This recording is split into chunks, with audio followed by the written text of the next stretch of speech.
One name, one transfer, one moment that could change Manchester United's midfield forever. And today we are breaking down everything Joral Hato, Emiliano Martinez, and the story that has every red across the world hitting refresh on their screens, Mattius Fernandez. Because what has reportedly been said behind closed doors about this transfer, it could seal this deal before pre-season even begins. Stay with me because this one is a big one. Let's start with a name that has been quietly building momentum inside Old Trafford's recruitment conversations, Joral Hato. The young, highly rated Dutch defender has continued to appear on United's radar as the club intensifies its search for a left-sided center-back. This is not a casual shortlist mention, this is a position United have identified as a genuine priority heading into the new season.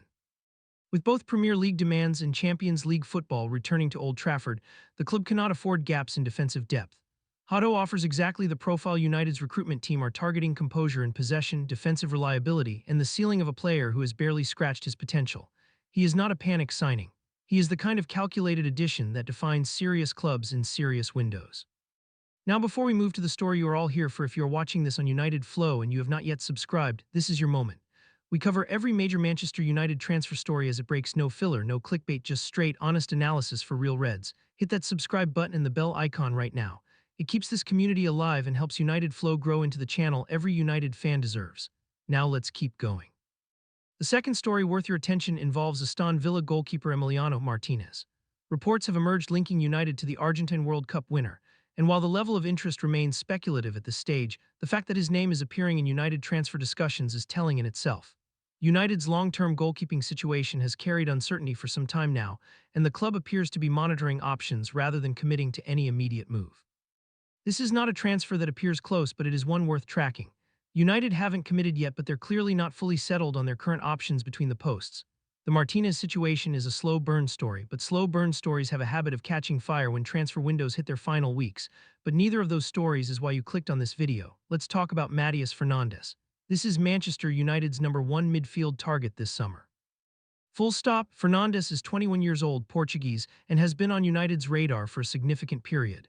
His name has dominated every serious Old Trafford transfer conversation this window, and the reasons become clear the moment you study his 2024-25 season at West Ham United. This was not a player coasting through a mid-table campaign. Fernandez delivered an outstanding individual season. His passing numbers, chances created, and contributions in the final third placed him among the most productive midfielders in the Premier League. More importantly, he did not reserve his best performances for smaller opponents. This wasn't a player hiding in easy games. He showed up when it mattered most. Against the Premier League's biggest clubs, Fernandez demonstrated the composure and technical quality that separates elite midfielders from promising ones. At just 21, he has already broken into Portugal's senior international squad, a program that produces world-class midfielders with extraordinary regularity and demands nothing less than genuine quality from every player who pulls on that shirt. Now behind this transfer push sits one critical figure, Michael Carrick. The United manager has been identified as the driving force behind the move for Fernandez, and that detail is significant. Carrick has specifically targeted Fernandez for 4 qualities: technical ability, composure, creativity, and work rate. These are not vague descriptors, they are the precise attributes Carrick has been building his tactical identity around since taking charge. Crucially, Carrick personally approved the transfer after a detailed scouting process. This isn't a transfer driven by data alone. The manager wants him. That changes everything. When a manager of Carrick's profile invests personal conviction in a signing, the club's hierarchy moves differently. This is not a transfer being pushed upward by recruitment analysts. This is a manager telling his club exactly who he needs and the club listening. So where do negotiations currently stand? Club officials have already opened discussions with Fernandez representatives. Personal terms are in the process of being negotiated, and sources indicate that progress is being made. The gap that remains is between United's current valuation of the player and West Ham's asking price, a distance that exists in most major transfers at this stage of the process, and one that both sides appear motivated to close. What is particularly notable about United's approach this summer is the deliberate decision to avoid a deadline day saga. The club has identified Fernandez as a priority early, opened talks early, and made clear internally that the preference is to have him integrated into pre-season training, not scrambling for a medical on the final day of the window. The club has learned from past summers. They want this done early, done clean. Inside the club, there is genuine optimism. Executives believe a financial compromise between the two clubs is reachable, and the structure of the deal, whether that involves add-ons, performance bonuses, or staged payments, remains part of active discussion. The foundations are in place. The question is whether both clubs can find the number that works. And now here is what everyone has been waiting for. What has Mattius Fernandez himself reportedly said about this transfer? According to reports, the player is excited by the prospect of joining Manchester United. He views Old Trafford as one of the biggest clubs in the world, a statement of fact that carries weight when it comes from a 21-year-old Portuguese international who has every top European club available to him as an option. Fernandes is open to the move this summer, and he has allowed his representatives to handle the ongoing negotiations with that openness firmly established. He is not pushing for a forced exit from West Ham. He is not issuing ultimatums or making public statements designed to pressure anyone, but he is not closing the door either. He's not pushing for an exit, but he's not shutting the door either, and for United, that's all they need to hear.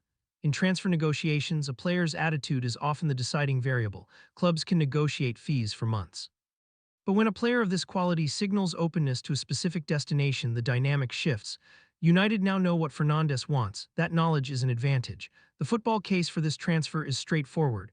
United's midfield has needed an injection of creativity and energy for multiple windows. Fernandes provides both. His ability to find pockets of space, drive forward with the ball, and maintain composure under pressure makes him an immediate contributor, not a long-term project. With Champions League football returning to Old Trafford, squad depth is not a preference, it is a requirement. Fernandes suits the demands of both competitions. He suits Carrick's tactical system. And at 21, he suits United's longer-term rebuild trajectory as the club works to re-establish itself among Europe's elite. This isn't a panic buy, this is a statement signing. Statement signings in the right windows define seasons, and sometimes they define eras. So what happens next? The coming weeks are decisive, and three factors will determine the outcome. First, United will need to improve their financial offer to a level that meets West Ham's valuation or comes close enough to trigger a compromise. Second, West Ham must demonstrate a willingness to negotiate rather than hold firm at a number that shuts the conversation down.